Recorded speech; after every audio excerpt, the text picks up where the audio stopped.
Local crime branch દ્વારા મોટી માત્રામાં ગૌમાંસની તસ્કરી ઝડપી પાડવામાં આવી।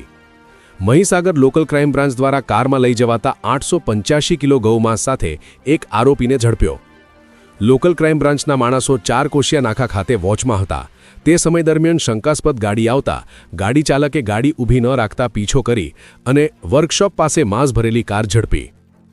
લોકલ ક્રાઇમ બ્રાન્ચ દ્વારા શાહિદ સાદિક હયાત નામના આરોપીને ઝડપી પાડ્યો।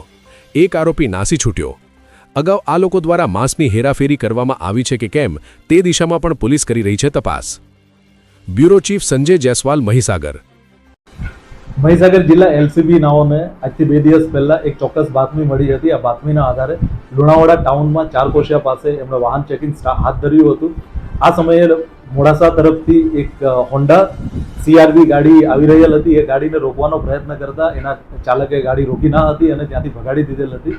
આ ગાડી લુણાવાડા બસ સ્ટેન્ડના વર્કશોપ પાસે એલસીબી ટીમનાઓએ રોકી હતી અને આ ગાડીની ડિક્કીમાંથી આશરે 885 કિલો માંસ મળી આવેલ હતું। આ માંસને એફએસએલમાં મોકલતા એફએસએલમાં આ માંસ ગૌમાંસ હોવાનું પુરવાર થતા આજરોજ લુણાવાડા ટાઉન પોલીસ સ્ટેશન ખાતે આ આરોપીઓ વિરુદ્ધ ગુનો દાખલ કર્યો છે।